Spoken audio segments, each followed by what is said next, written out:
साथियों good morning. Good morning, good more earning.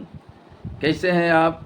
उम्मीद है कि आप सब लोग अच्छे होंगे, ज़बरदस्त होंगे और अच्छे काम में व्यस्त होंगे। साथियों, आप सभी का the path of endless life के आज के एपिसोड में स्वागत करता हूं, वेलकम करता हूं, अभिनंदन करता हूं। साथियों, रोज़ की तरह मैं ऐसी बातें आप लोगों से करता हूं जिससे आपके जीवन में बदलाव आए, आपके जीवन में कुछ फ़ायदा हो। उम्मीद है कि आप सब लोगों को हमारी बातें अच्छी लगती होगी, और अगर मेरे चैनल पे आप नए हैं तो सब्सक्राइब करें, लाइक करें और शेयर करें। साथियों, चलते हैं आज अपनी बात की तरफ। अगर इस एपिसोड को आपको समझना है तो पहले के एपिसोड को आप ज़रूर देखें, पहले के एपिसोड को ज़रूर सुनें, समझें और आगे हम बढ़ते हैं। साथियों, आप में से बहुत लोगों के लिए ये समय वो समय होता है जब आपका जीवन से मोह भंग हो जाता है और जीवन को समाप्त कर लेते हैं। लेकिन दोस्त, जब भी आपके सामने आप में से बहुत लोगों के लिए ये समय वो समय होता है जब आपका जीवन से मोह भंग हो जाता है और जीवन को समाप्त कर लेते हैं। लेकिन दोस्त, जब भी आपके सामने इस प्रकार की कठिन परिस्थितियां आए तो आप अपने आप को संभालो, आप अपने आसपास नज़र दौड़ाओ, तो आपको बहुत से ऐसे लोग दिखेंगे जो आपसे ज़्यादा परेशान, आपसे ज़्यादा मुसीबत में होंगे। ऐसा करने से आपका जीवन के प्रति नज़रिया बदलेगा और आपको जीवन जीने की प्रेरणा मिलेगी। समस्या कोई भी हो, वो अपने साथ समाधान लेकर आती है। समस्या में ही समाधान छुपी होती है, हमें उसे खोजना होता है। आज जब मैं आपसे बात कर रहा हूँ, मेरी हालत आपसे अच्छी नहीं है। मेरे कर्ज का बोझ दिन पर दिन बढ़ता जा रहा है। पिछले 7 साल में लगभग लाखों रुपए का बिजनेस में घाटा हो चुका है। आप में से बहुत से लोग मेरी तरह इस समस्या से जूझ रहे होंगे। आज समाज की सबसे बड़ी समस्या आर्थिक समस्या है, और आर्थिक समस्या हर समस्या का जड़ है। पारिवारिक क्लेश बढ़ने का सबसे बड़ा कारण आर्थिक समस्या है। कई बार मुझे भी लगा जीवन में कितना कठिन है। आपको भी ऐसा लगता होगा। कई बार मैंने भी सोचा कि ऐसे जीवन का क्या अर्थ है। आप भी इसी प्रकार अपने जीवन के बारे में सोचते होंगे। मैं इतनी मेहनत कर रहा हूँ लेकिन रिजल्ट नहीं आ रहा है। जितना मैं आगे बढ़ने की कोशिश करता हूँ उतना ही पीछे चला जाता हूँ। आपके साथ भी ये सब हो रहा होगा। ये स्वाभाविक है, यही जीवन का सत्य है। अगर आपको जीवन का आनंद लेना है तो आपको जीवन के इस सत्य को स्वीकार करना होगा। निराशा जीवन का अधिकार है, आशा जीवन का प्रकाश है। जीवन एक खूबसूरत सफ़र है, इसे आनंद के साथ तय करें। समस्याएं स्वाभाविक हैं। अगर आपके जीवन में समस्याएं हैं तो आप जिंदा हैं, अन्यथा आप मुर्दा हैं। क्योंकि कब्रिस्तान और शमशान घाट ऐसे लोगों से भरी पड़ी है जिनके जीवन में समस्याएं नहीं हैं। इसलिए जीवन के प्रति अच्छा सोचें, आपके जीवन के साथ अच्छा होगा। धैर्य रखें, ईश्वर से प्रार्थना करें, कर्म करें, विश्वास करें कि आपकी समस्या अस्थायी नहीं है। इसका समाधान आपको अवश्य मिलेगा। आप अपनी तलाश और कोशिश निरंतर जारी रखें। दोस्त, जब मुझे 25 लाख का घाटा पहली बार हुआ तो आपकी तरह मैं पूरी तरह टूट चुका था। लगभग 6 माह तक डिप्रेशन में रहा। मुझे मेरा जीवन बहुत भारी लग रहा था। जीवन की खुशियां समाप्त हो चुकी थीं। कुछ भी अच्छा नहीं लगता था।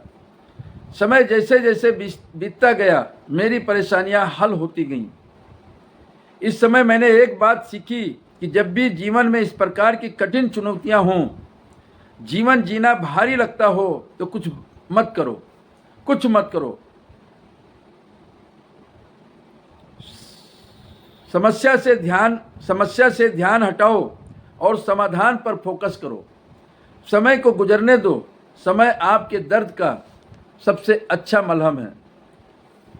आपकी समस्या हल करने का ये सही तरीका है। जीवन अनमोल है, जीवन बार बार नहीं मिलता है। इसे आप यूं ही मुसीबत से डर कर खत्म मत करो। ये जो आपका चुनौती भरा समय है, इससे आप सीखने की कोशिश करें। यह आपका जीवन समाप्त करने का समय नहीं है।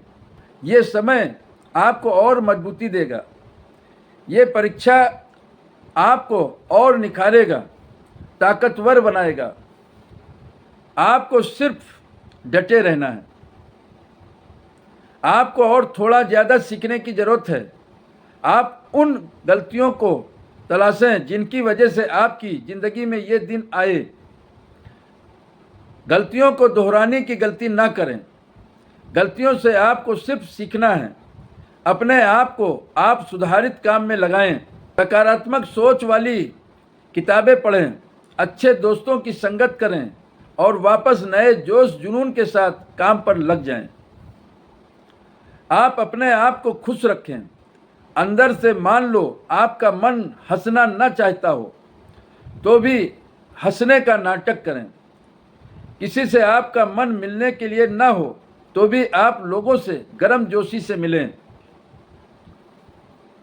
आपकी जेब चाहे खाली हो फिर भी लखपतियों की तरह रहें। आपकी सोच से, आपकी चाल से, आपकी बात से, आपके ड्रेस कोड से, आपकी जिंदा दिली से लोगों में आश्चर्य पैदा होना चाहिए कि वाकई में आप धनवान हैं। ये समय आपका वो समय है जब आपको बिल्कुल शांत रहना है, किसी से उलझना नहीं है। घर हो या बाहर आपको सबसे अच्छा व्यवहार रखना है। अगर आपकी शादी हो चुकी है तो अपनी पत्नी की हर बात को सही मानें, उसकी हाँ में हाँ मिलाएं, क्योंकि ऐसे वक्त पर परिवार का साथ होना बहुत ज़रूरी है। खासकर आपकी पत्नी का साथ होना चाहिए। जब आपके साथ इस प्रकार की कठिन परिस्थितियां होती हैं तो सबसे पहले आपका साथ आपके खास रिश्तेदार और खास दोस्त छोड़ दे जाते हैं। जो रिश्तेदार और दोस्त आपके लिए जान देने की कस्में खाते होंगे वो सबसे पहले आपसे दूर भाग चुके होंगे। जिनकी मदद आपने खुद ने कई बार की होगी वो लोग आपका फ़ोन इस वक्त नहीं उठा रहे होंगे। जब ऐसी घटनाएं आपके साथ घट रही होंगी तो आपको बड़ा अजीब लग रहा होगा, क्योंकि आपने कभी सोचा नहीं होगा कि मुसीबत के समय वो लोग ही आपका साथ छोड़ जाएंगे जिनसे आपको काफ़ी उम्मीद थी। ये वो लोग हैं जो हमेशा आपकी मदद करने की कसम खाते थे। मैंने भी अपने रिश्तेदारों और दोस्तों से काफ़ी उम्मीद पाल रखी थी। मैंने सबके सामने अपनी समस्या रखी, लेकिन समस्या की इसी घड़ी में मदद तो दूर, उन्होंने अपना फ़ोन स्विच ऑफ कर लिया। जब ऐसी घटनाएं घटती हैं तो दिल बहुत दुखता है, बहुत दर्द होता है।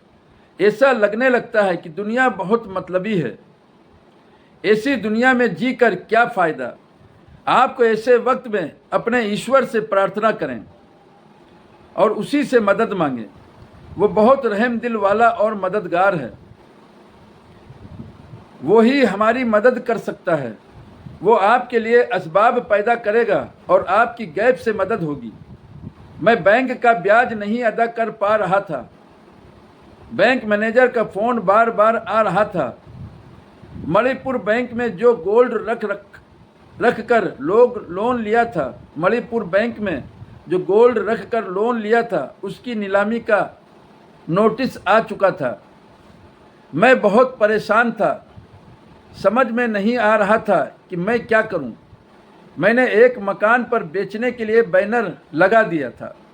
मैं तहज्जुद की नमाज़ पढ़ता और अपने खुदा से रो रो कर मदद की गुहार कर रहा था कि या रब मेरी मदद कर, या रब मुझे इस परेशानी से निकाल। मेरा रब मेरी गुहार को सुनता है और अचानक उसकी मदद आती है। होता यूँ है कि मैं दुकान पर बैठा हुआ था, एक अजनबी आदमी का फ़ोन आता है। वो पूछता है कि आपकी दुकान किस जगह पर है। मैंने उसको अपने दुकान का पता बता दिया। 10 मिनट में पता चला कि वो व्यक्ति मेरे सामने बैठा था।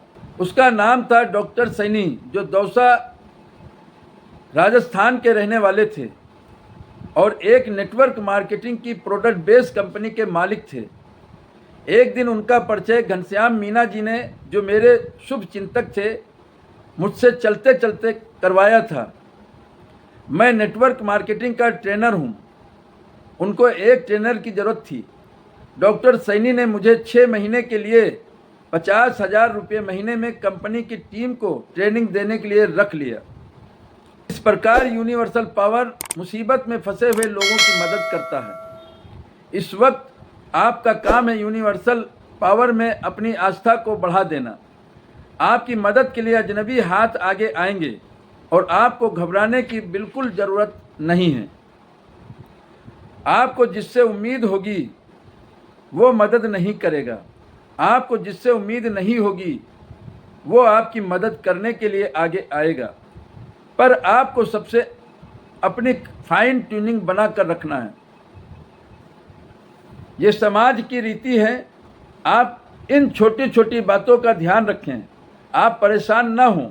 ये आपकी छोटी छोटी कोशिश आपकी बड़ी से बड़ी परेशानियों से निजात दिलाएगी।